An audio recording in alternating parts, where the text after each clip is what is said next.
Ladies and gentlemen, family, let me tell you something. Words are not just sounds, they are seeds. When you open your mouth, you are either planting confidence or planting confusion. If you want to walk like a leader, you've got to talk like a leader. And talking like a leader is not about volume, it's about value. Speak with vision, not just opinion, because vision is the language of leaders. Vision is not about where you are right now. It's about where you're going. It's about painting a picture so clear, so vivid, that the people who hear you can see themselves inside that picture before it ever comes to pass. Anyone can give an opinion. Anyone can complain about circumstances. Anyone can describe the storm. But a leader talks about the sunshine on the other side. A leader speaks in such a way that when others hear, they don't just hear words, they feel direction. When you speak with vision, your words create momentum. Vision has a way of pulling people forward even when they can't push themselves. If all you do is talk about what's wrong, you'll trap people in the moment. But when you talk about what's possible, you set them free to imagine. And imagination is the starting point of creation. Everything that exists began with somebody's vision. Buildings were once drawings. Empires were once ideas. Every transformation in history started because someone dared to talk about a future that didn't exist yet. That's why leaders don't just speak about problems, they speak about possibilities. A follower says, "This is hard." A leader says, "This is hard, but here's how we win." A follower says, "There's no way." A leader says, "There's a way, and here's what it looks like." The difference is not the facts. Both the leader and the follower are looking at the same reality. The difference is in the framing. The follower frames reality as the end, the leader frames it as the beginning. When you speak with vision, your language shifts from limitation to liberation. Instead of saying, "Why can't afford it?" you say, "Here's how we will make it affordable." Instead of saying, "It's never been done," you say, "That means we get to be the first." You move conversations from defeat to determination. People don't follow opinions because opinions change with the weather. People follow vision because vision stays steady even in storms. And here's what you must understand. Vision is contagious. When you open your mouth and describe the future with clarity, you give people something to believe in. You give them hope, and hope is fuel. Hope gives tired feet the strength to keep walking. Hope gives weary hearts the courage to keep fighting. When you talk like a leader, you're not just communicating information, you're transferring energy. Think about how powerful this is. You might say one sentence in a room, and that one sentence might unlock someone's destiny. You might paint a picture of a future so real that they step out of fear and into faith. That's why leaders must be careful with their words. Careless words scatter people, but visionary words gather them. Careless words make people doubt, but visionary words make people dare. When you learn to talk with vision, you stop being ordinary. Ordinary conversations are about what happened yesterday. Visionary conversations are about what can happen tomorrow. Ordinary conversations keep people stuck in cycles. Visionary conversations break people into new seasons. Ordinary speech talks about what is probable. Visionary speech talks about what is possible.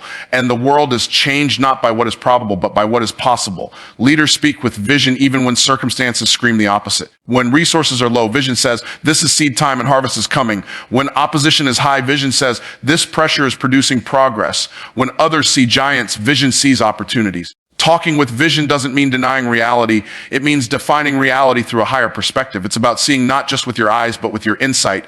Visionary speech requires courage because you'll often speak about things nobody else sees yet. People might laugh, they might doubt, they might call it unrealistic. But remember, before something becomes common, it was once considered crazy. Before it was obvious, it was outrageous. That's why leaders talk about futures that seem far-fetched, because they know today's imagination becomes tomorrow's innovation. When you talk with vision, you elevate not only your own life, but the lives of everyone who listens.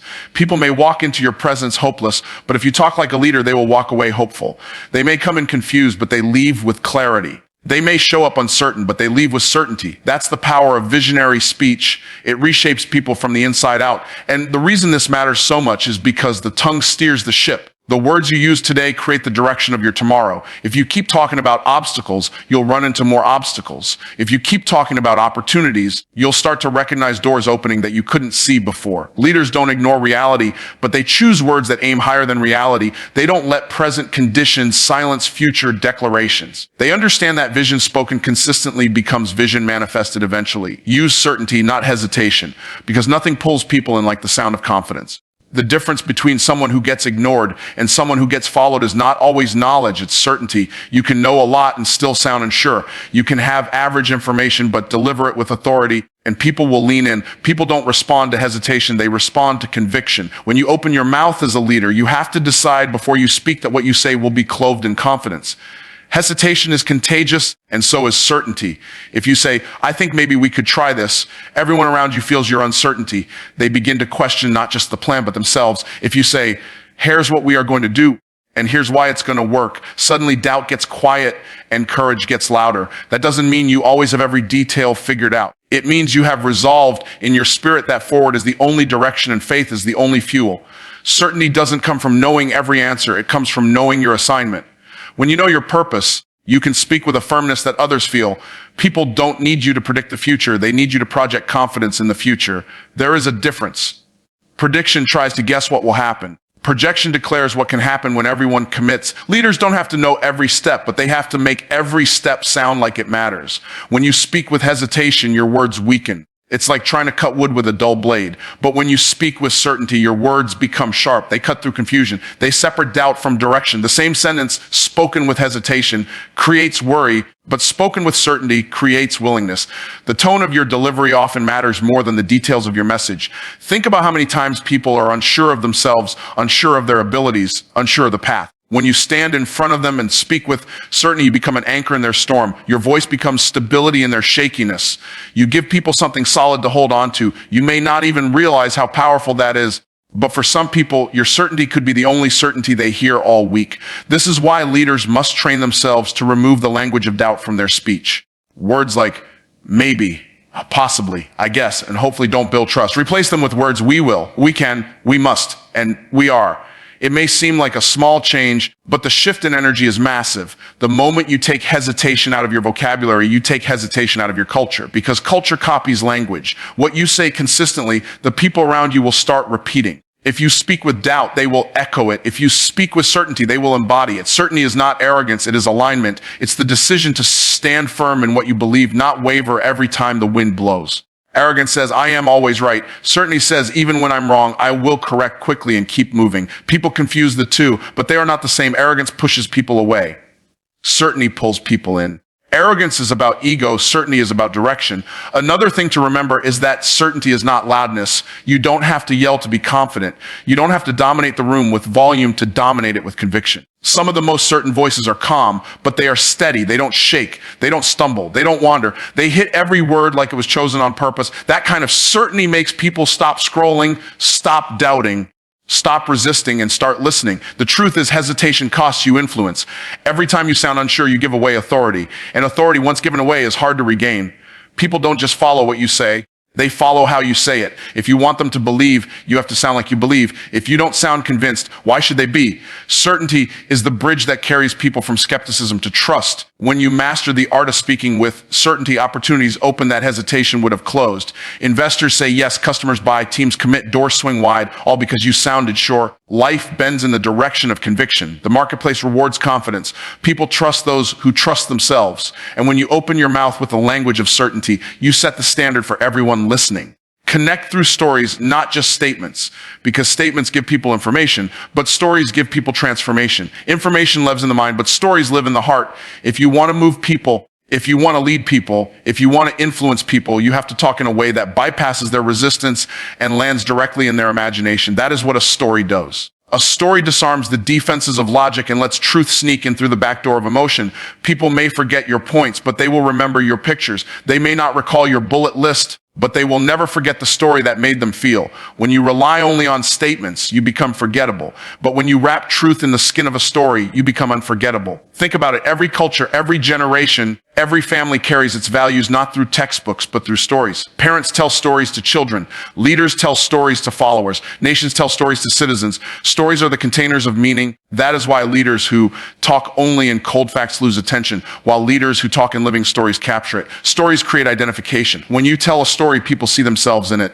They don't just hear your words, they enter your world. And once they are in your world, you can shift their perspective. A story about struggle helps them realize they're not alone. A story about triumph helps them believe victory is possible. A story about failure helps them accept that mistakes are not the end. Stories are mirrors.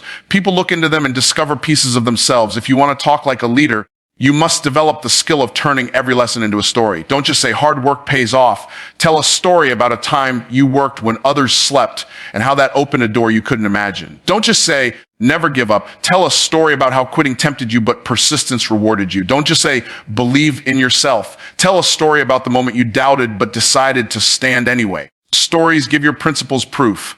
They give your lessons legs. They make your advice breathe. Stories also create connection.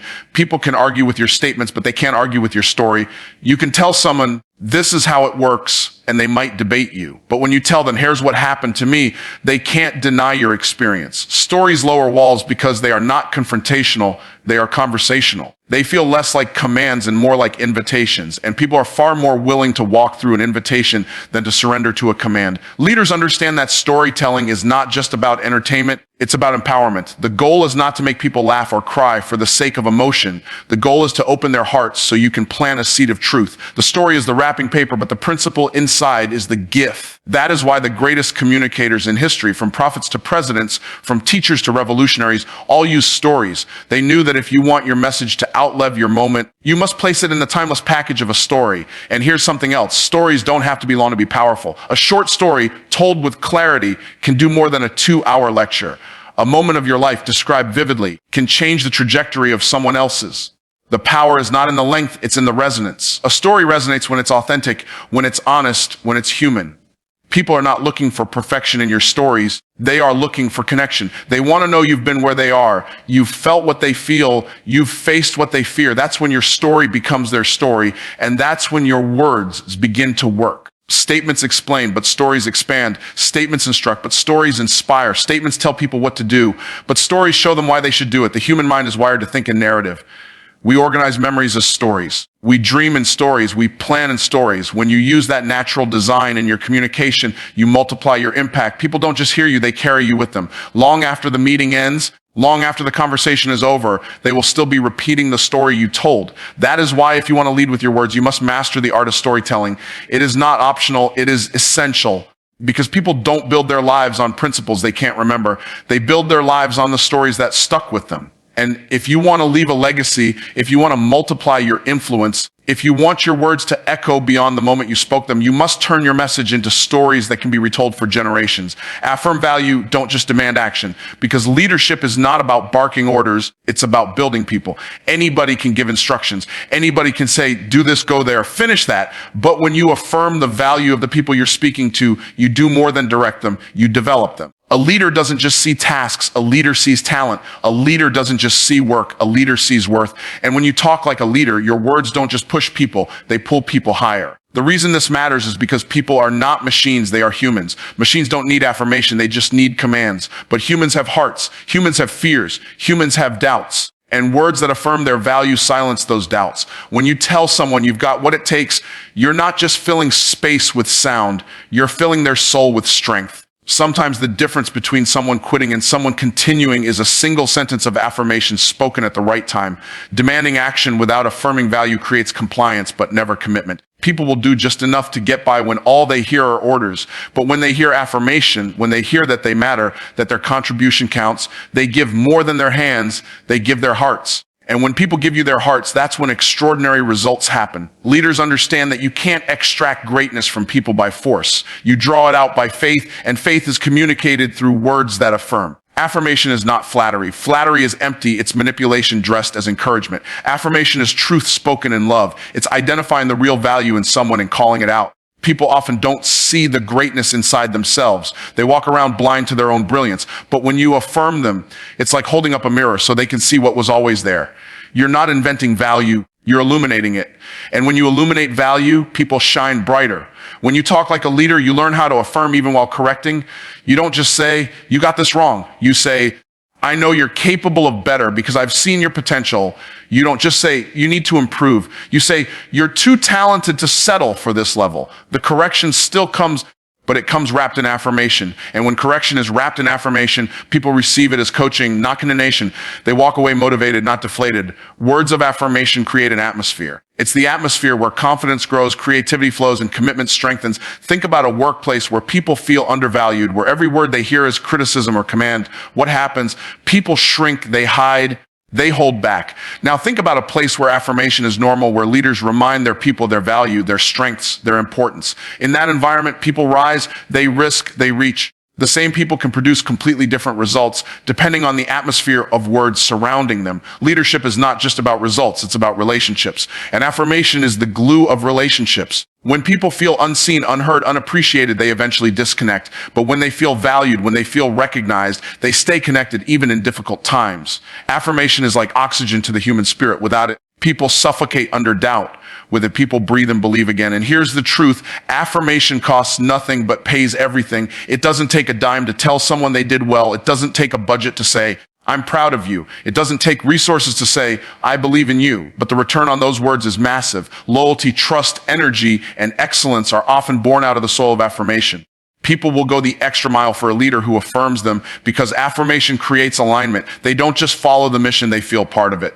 When you affirm people consistently, you teach them how to affirm themselves. Most people's inner voices are filled with doubt. They tell themselves they're not good enough, not smart enough, not strong enough. But when your external voice affirms them, it begins to reprogram their internal voice. Over time, they start to believe what you've been saying. They start telling themselves, I can do this. I do matter. I do have what it takes. And when someone begins to affirm themselves, they become unstoppable. This is why leaders must discipline their tongues to speak life. You can either use your words to demand or to develop, to criticize or to tantalize, to push people down or to pull them up. Affirmation doesn't mean you ignore mistakes. It means you interpret mistakes through the lens of potential. It means you remind people that failure is not their identity, it's just an event. And when people know their identity is valuable, they handle challenges with courage instead of collapse. Speak with simplicity, not complexity, because complexity impresses the mind, but simplicity moves the heart. If people can't understand what you're saying, they can't apply what you're saying. Leadership is not about showing people how smart you are. It's about making people smarter because of what you shared. Too many times leaders use big words, complicated ideas, and technical language trying to sound important. But importance is not proven by confusion. Importance is proven by clarity. A message is not powerful because it's deep. It's powerful because it's clear. When you speak with simplicity, you make your words portable. Portable words are the ones people can carry with them long after the moment has passed. They can repeat it. They can share it. They can live it. If someone needs to replay your talk over and over just to understand it, you haven't led them, you've lost them. Leadership is not about being remembered for clever phrases. It's about being remembered for clear principles. Clarity is the bridge between knowledge and action. Without clarity, information dies in the mind. With clarity, it lives in behavior. Simplicity does not mean shallow. Some of the simplest truths are the deepest truths. Love your neighbor. Tell the truth. Keep going. These are not complicated statements, but they carry lifetimes of meaning. Simplicity is not about watering down wisdom. It's about concentrating wisdom so it can be consumed. When water is pure, it refreshes. When it's polluted, it harms. In the same way, words that are cluttered with complexity pollute the message. Words that are clear refresh the listener and give them strength to act. Think about the greatest communicators in history. They used metaphors, parables, analogies, tools of simplicity. They didn't overwhelm people with technical details. They spoke in images and comparisons that everyday people could grasp. Why? Because people don't think in formulas, they think in pictures. If you want people to see the truth, you have to paint it in a way their imagination can hold. That's the power of simplicity. It takes the invisible and makes it visible. When you speak with complexity, people nod their heads but disconnect inside. They may act like they're following, but in reality, they've tuned out. They don't want to admit their loss, so they stay quiet, but their hearts are no longer with you. When you speak with simplicity, people don't just hear you, they join you. They don't just agree with you, they align with you. Simplicity creates unity because everyone can get it, and when everyone gets it, everyone can go together. Simplicity also saves time. Complexity wastes words. You can take 20 minutes to explain something in a complicated way, or you can take 2 minutes to say it simply and effectively. People's attention is limited. Their energy is limited. If you bury your point under layers of jargon, you lose their attention before you ever deliver the truth. A simple message hits fast, lands deep, and sticks long. That's why a single sentence can outlast 1,000 paragraphs. Leaders who speak with simplicity respect their audience. They recognize that people are busy, people are tired, people are distracted, so they work to make their words as accessible as possible. They don't add weight, they remove it. They don't create confusion, they remove it.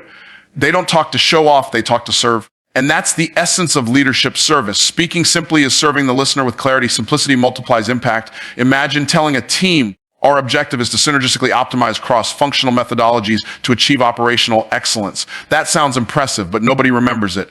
Now imagine saying, Our goal is to work together better so we win more. Everybody remembers that. Everybody can repeat that. Everybody can move with that. The same principle, but one is trapped in complexity and the other is released in simplicity. And here's what makes simplicity powerful. It empowers people to act immediately. Complex instructions cause delay because people have to think too hard before moving. Simple instructions cause action because the path is clear. If you tell someone, take one step forward, they can do it instantly. If you tell them, engage in a process of incremental advancement predicated upon situational analysis, they freeze. Leadership is about removing friction. Simplicity is the ultimate lubricant for action. Simplicity is also humility. It takes humility to strip away your need to sound brilliant and instead focus on making the other person brilliant. The ego loves complexity because complexity hides insecurity. Simplicity reveals confidence. When you know something well, you can say it simply. When you're still trying to impress people, you complicate it. A leader doesn't need to impress. A leader needs to impact, and impact happens through clarity. That's why the discipline of simplicity is so critical. You have to ask yourself every time you speak, am I saying this in a way a child could understand? Am I using words people can carry? Am I giving them a sentence they can repeat to themselves when I'm not around? Because that's when leadership shows up, not in the moment you speak, but in the moment they remember what you said and live it out. Align words with action. Because the power of what you say is not measured by how loud it sounds. It is measured by how true it proves. People don't just listen with their ears. They listen with their eyes. They are not only asking, what did you say? They are asking, does your life match it? Words without action are like checks without funds. They look impressive when written, but they bounce when tested. A leader cannot afford to let their speech run ahead of their steps. The greatest credibility you carry is not in the eloquence of your language, but in the evidence of your life. When you speak one thing but live another, you weaken trust. Trust is the foundation of leadership. If the foundation cracks, the building falls. When you declare commitment but display inconsistency, people stop believing. When you preach discipline but live in disorder, people stop following. When you promise excellence but practice mediocrity, people stop listening. People can forgive mistakes, but they cannot follow hypocrisy. Words are weightless until action gives them mass. Alignment does not mean perfection. Everyone falls short at times. Alignment means that what you speak and what you seek are in the same direction. It means your actions are in pursuit of the standard you set. Even if you stumble, people see you striving toward the truth of your words. That striving creates respect because people don't expect you to be flawless. They expect you to be faithful. Consistency matters more than charisma. Consistency proves that your talk is more than a performance. It is a principle. When your words and actions align, your leadership multiplies. A small sentence from your mouth carries weight because your life has validated it. A simple phrase becomes unforgettable because people have seen it lived out in you. Your example turns your words into echoes. Long after you stop speaking, your actions keep preaching. People may not quote your speech, but they will imitate your steps. That is the highest level of influence, not when people repeat what you said, but when they repeat what you did. Leaders who align words with actions create cultures of trust. In those cultures, people don't waste energy doubting motives or questioning directions. They know that what is spoken will be supported. They know that promises will be kept. They know that commitments will be honored. This certainty releases creativity, focus, and energy because people are not distracted by skepticism. In a misaligned culture, energy is drained by doubt. In an aligned culture, energy is fueled by belief. Every word you speak is a contract, and your life is the signature. If you talk about integrity but cut corners, your signature is forged. If you talk about courage but live in fear, your signature is faded. If you talk about sacrifice but only serve yourself, your signature is void. But when you talk about integrity and live it, courage and display it, sacrifice and embody it, your signature is bold. People trust contracts that are signed boldly. They trust words that are sealed by action. Alignment also creates authority. Authority does not come from titles or positions. It comes from alignment. People may obey a title, but they will only truly follow an example. If you want people to show up early, show them you arrive early. If you want people to prepare, let them see you prepared. If you want people to stay committed, let them witness your commitment. Words tell people where to go, but actions show them the path. The greatest leaders lead from the front, not from the platform. The gap between words and actions determines the size of your influence. A wide gap creates suspicion. A narrow gap creates trust. No gap creates transformation. The closer your actions are to your words, the stronger your leadership becomes. The further apart they are, the weaker it becomes. People don't need you to say everything perfectly. They need you to live everything consistently. Even when you fail, own it quickly, correct it publicly, and continue faithfully. That honesty realigns your actions with your words. Leaders who align words with actions live lives that speak louder than their speeches. Their very presence communicates what they believe. You can walk into a room and know what they stand for without them saying a word. That kind of alignment creates impact that outlasts platforms, stages, and microphones. Because while words may inspire for a moment, aligned actions inspire for a lifetime. So how do you talk like a leader? You talk with vision, certainty, connection, affirmation, simplicity, and alignment. When you master that, people won't just hear you, they'll follow you.